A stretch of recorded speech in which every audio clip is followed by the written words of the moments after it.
I'm a little slower than the morning here. I have a hip injury. Started as like a back injury, and then compensating for a back injury, you exacerbate other things, and you're trying to figure out like maybe it's things I'm doing that um,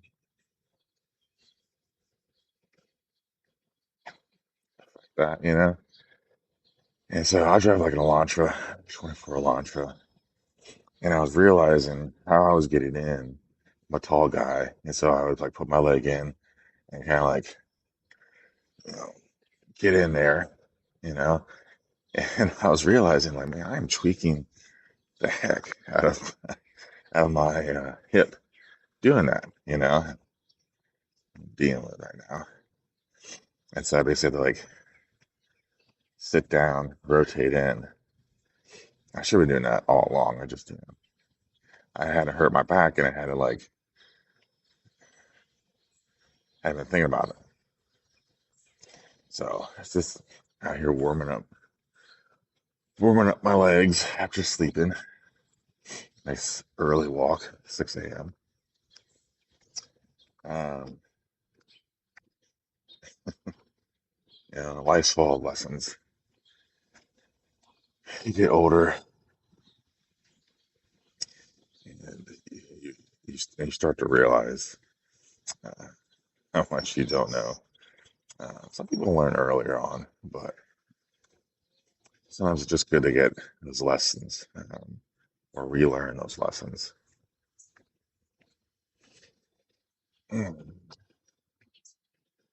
But man, it feels so good to be out here. It's like 61 degrees right now.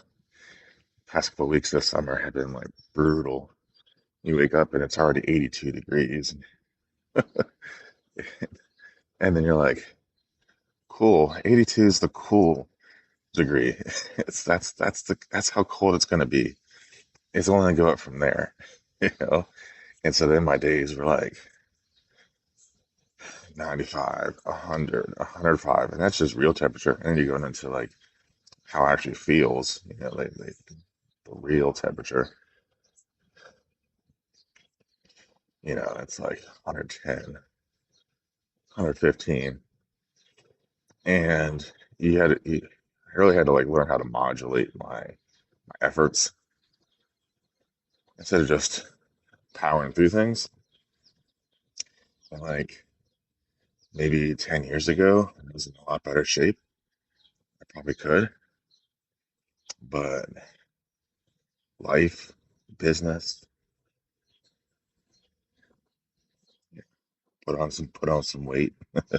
So I'm sitting at 305 right now, which is definitely not where I want to be. I blame a lot of how I feel, my hip, my back, the injury I had on that weight. Just like you do a lot better. So objectively, trying to get back to 240, which is a hard weight for me. It always has felt like elusive. Uh, in my youth, it's probably a decade ago, 'cause I gained some weight for football. I was probably like 260 to 275 playing weight, lifting heavy during those times. But I had a goal, and I'm trying to tap back into my. It's not just the enthusiasm of life or the enthusiasm of doing something, the energy that's in it. Um, I talked about having your ahu, um, and I remember I was trying to get to 240 after like taking a break off from football for a year, like 260-ish, 265. And maybe I was heavier. Maybe I was 280 and I got down to like 260. But basically, in my kitchen, I was single at the time. I spray painted 240 on the one wall. In a moment of clarity, after being out for a jog at midnight, it's a little crazy.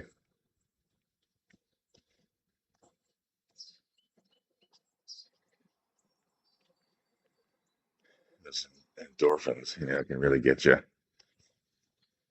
But you know, I'm a real analytical thinker,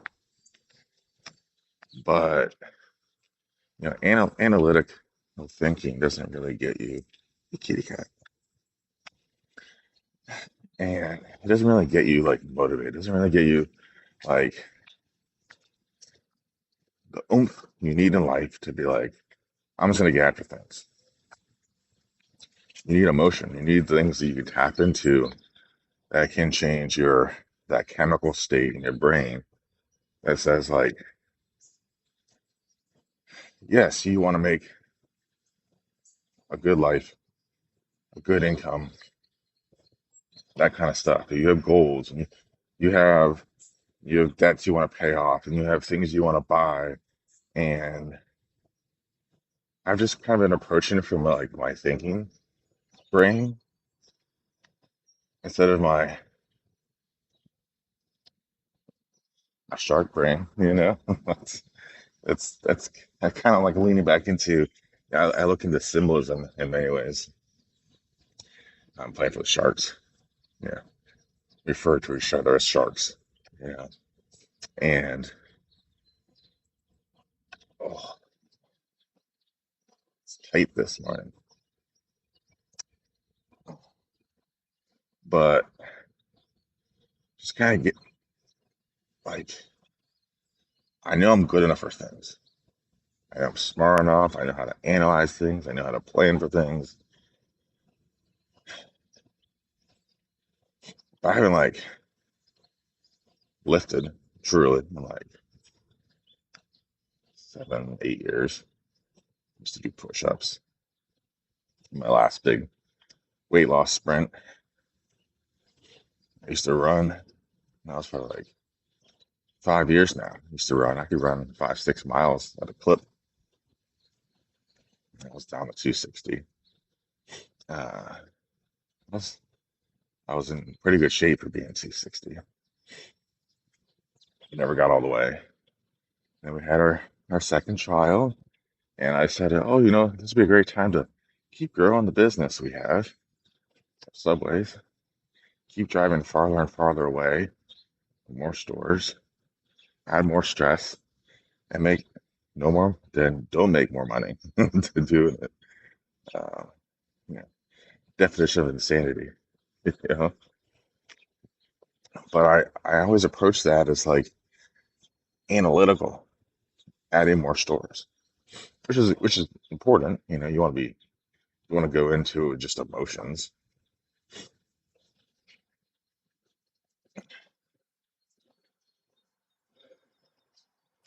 but I think maybe I needed that. I needed that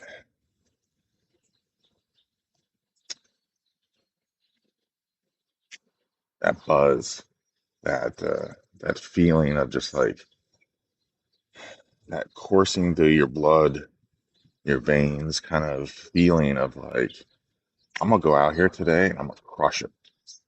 And you see that with some people. There's a lot of people out there who have that tapped, and they're typically in good shape. They're typically doing well for themselves financially. Like why am I being so chill about my own life? Like, I know how to tap into that. Why am I not tapping into it? It's that look in the mirror kind of thing, look at my phone kind of thing. I got people here jogging.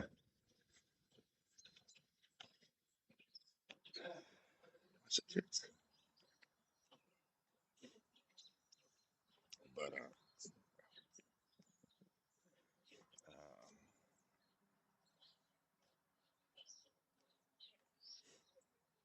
my neighbors. Uh, so yeah, it's just it keeps me. I wonder about that. Like, what are my motivations?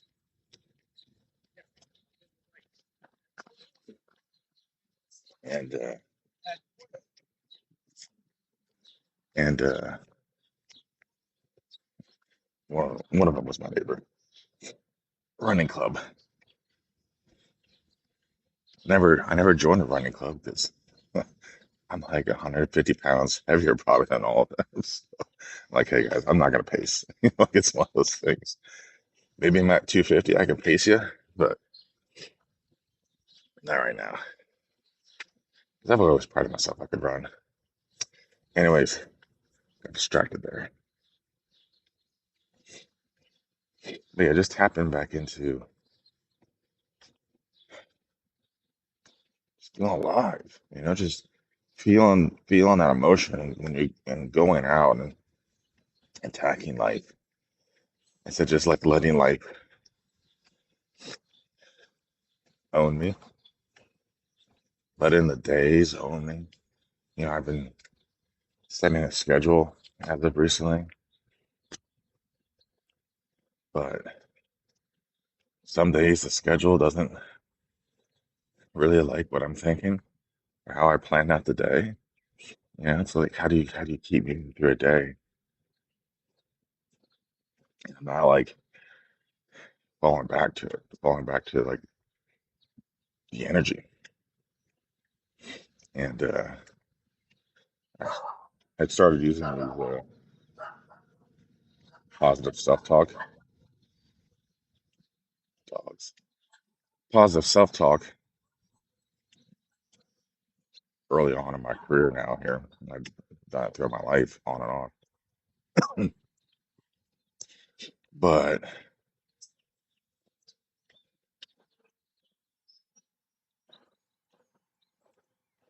I had all this like, just go to the next door, do XYZ, and like maybe I just need to switch it up and be like,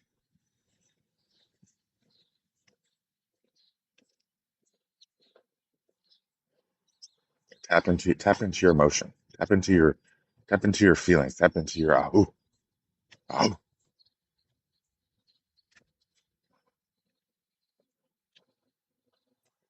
that's what I gotta do. Figure it out. Get after it. Create things. This tiger cat keeps checking me out. Figure eight. But yeah, I love knocking on houses that have cats because they're just way more chill than houses with dogs. That really has really messed me up for quite a while on my job. I was knocking on someone's house and the dogs would just go nuts. I'm like, I would say like 98% of people's houses, if they have dogs, the dogs bark um, for dog owners. There's like 2% where dogs are like, hey, what's up? Let's hang out. Let's be friends.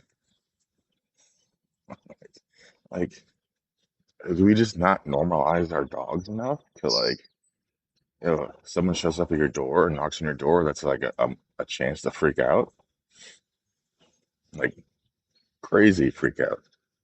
I get a little defensiveness, but like some are just like crazy. I just don't get it. Like, how can you have a dog like that? But I just joke nowadays. I'm just like, yeah, they're just excited to see me. Yeah, they're like, sweet, let them in. Let's talk about solar today. Let's talk about how we can save some money. And that really helped me. That was like that positive self-talk, the reframe of a situation which I didn't really like.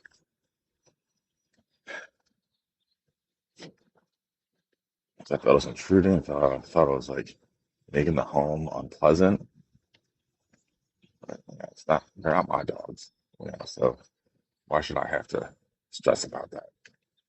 You know.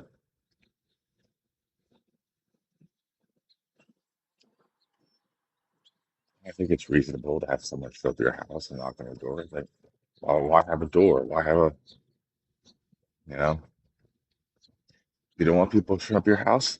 Put a no soliciting sign there on your door. I would gladly keep on walking. I know you're not going to be friendly and you don't want to talk to anybody. Cool. Have a great day. I do not care. Your roof's falling apart. Don't care.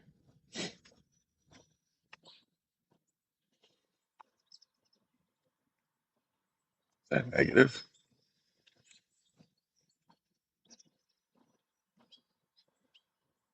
If you're watching this long, I'm impressed. Just kind of rambling right now, making my final loop until I get home.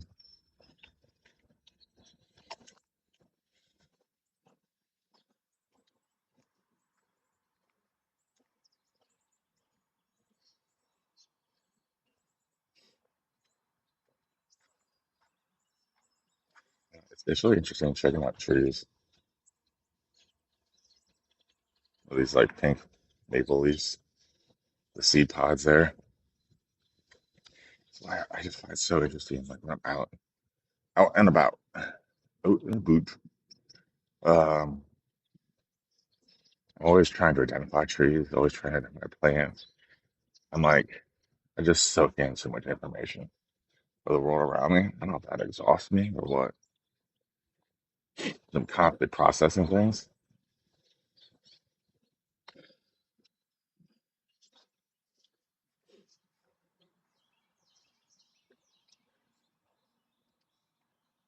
Like it's just like they have this thing that's called like decision fatigue. I believe to be real and true. You do enough decision thinking throughout the day is why I build my calendar, make a decision where you're gonna be, and then just go do it. Um,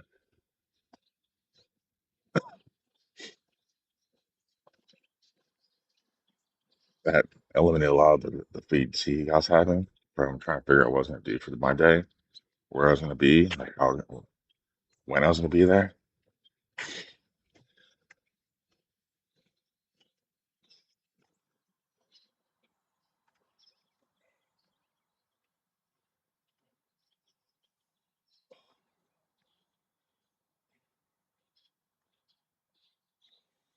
But yeah, just and then but now it's like maybe it's like just information overload of like living life. That's something we all deal with, you know? I know there'll be people who just like oblivious, who don't even like see the world around them. And it's like, what is life like that? Like, I don't. It's more like a fantasy, right? Where it's like they just go through life and just the whole world's happening around them, but they're in their own world. They live their own life, completely divorced from reality because they're in their own reality. I guess in the layers, I guess.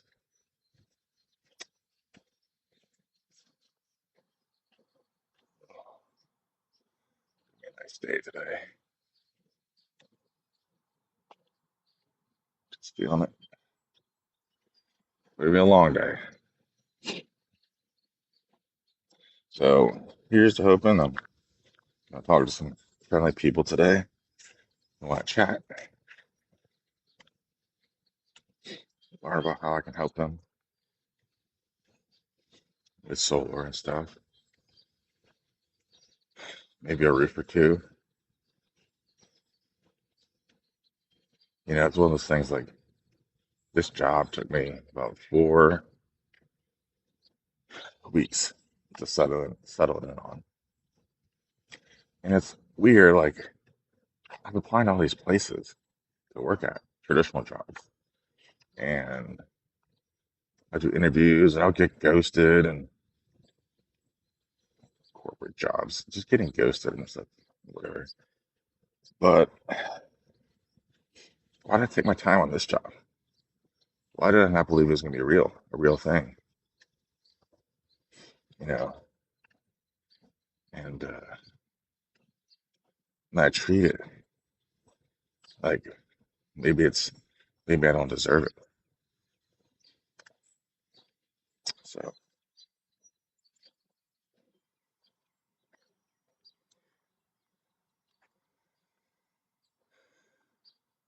at this great bird. I'm gonna walk under here.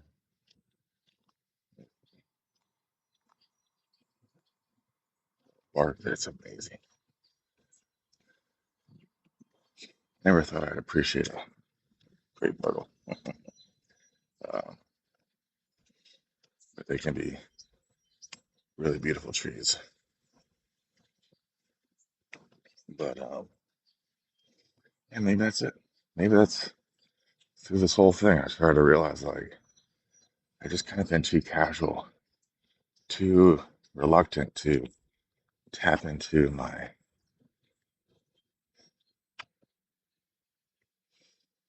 feelings and really like use my feelings, use my emotional capacity to do a job, position that can benefit me.